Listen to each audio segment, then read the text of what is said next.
When I speak of roads, I do not speak of asphalt. I speak of access, of freedom, of dignity. A road is not just a path for cars. It is a path to schools, to hospitals, to trade, to unity. For too long, they wanted us to remain disconnected, to believe that progress must be imported, that our villages should stay silent and still, but no more. Under our watch, roads are not a luxury, they are a right.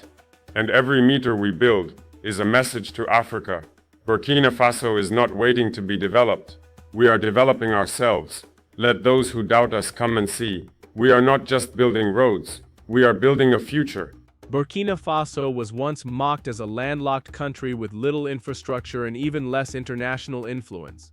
For decades, under both military and civilian rule, development was either dictated by foreign loans or blocked by corruption. Roads were built only where foreign investors saw profit, not where the people needed them most. That's changing, fast. Under Captain Ibrahim Traoré, Burkina Faso is undergoing one of the most rapid and self-reliant infrastructure transformations in African history. This isn't just an upgrade in transportation, it's a revolution in national identity. Before 2022, road construction projects often stalled. Contracts were given to foreign companies with inflated budgets and minimal results. Rural communities remained disconnected. Farmers struggled to reach markets. Children walked hours to reach school, if they could reach it at all. But from 2022 onward, Traoré shifted the model entirely. Build for the people, by the people, with the people. Local engineering brigades were formed. Military engineers were tasked not only with defense, but with development. Youth were trained. Equipment was redirected, and the government, instead of begging for aid, started investing state funds directly into roadworks across all 13 regions. The results have been nothing short of extraordinary.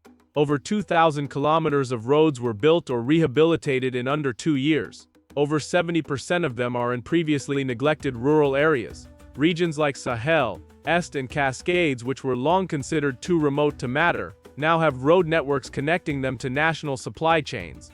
In just 24 months, what took previous regimes decades to fail at has been done, and done right. Infrastructure is power, and Traoré knows this better than anyone. Every road built under this new era isn't just concrete, it's a statement, a declaration of control, reach and presence. Where a road goes, so goes the state, so goes the law, so goes the opportunity. When terrorist groups destabilized rural Burkina Faso, they thrived in isolation. Villages with no access to military reinforcements, no roads for humanitarian support, no way to communicate. Isolation was a weapon used against the people. Now roads are the counterattack. Security patrols now move with speed. Supplies reach forward bases. Villagers can flee danger zones or call for help. The enemy isn't just outgunned, they're outpaced. Traoré has turned development into defense, and that strategy has earned him praise not just at home but across West Africa. Mali and Niger are studying the Burkinabe model, seeing how civilian infrastructure can double as national security infrastructure. It's Pan-Africanism, with boots on the ground. Several flagship projects under Traoré's leadership have redefined what's possible. Kayadori Road, a 150-kilometer stretch once riddled with potholes and banditry, is now a major artery linking the Center-Nord and Sahel regions. Farmers now move their produce faster, and security forces move without delay. The Bobo Dioulasso to Banfora link, once a treacherous route prone to washouts during the rainy season, now fully paved and flood-resistant. Trade with neighboring Côte d'Ivoire has improved dramatically. The Wahiguya Loop, connecting dozens of farming communities to regional markets. This loop has increased local agricultural income by over 40% in under a year. These aren't just projects, they are lifelines. What makes this revolution unique isn't just its pace, it's the principle. Burkina Faso has reduced its reliance on IMF loans and Western contractors. Instead, local firms and military-run engineering corps lead the projects. Funds that once leaked out through foreign consultants now circulate within local economies. The state buys local materials, trains local labor, pays in local currency, and reinvests profits back into national infrastructure. Yes, it takes sacrifice. Yes, progress can be slow without external capital. But Traoré's approach is clear. Better to build slowly with sovereignty than fast with chains. This model is inspiring similar thinking in other Sahelian nations. What began as a necessity is becoming a movement.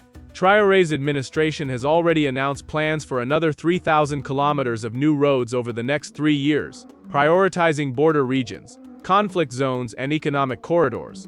Drone mapping, solar-powered street lighting, and eco-friendly materials are being piloted in new developments. The youth are being recruited not just into defense but into design. This isn't about catching up with the West. This is about setting a new African standard. Under Traoré, Burkina Faso isn't just rising, it's connected.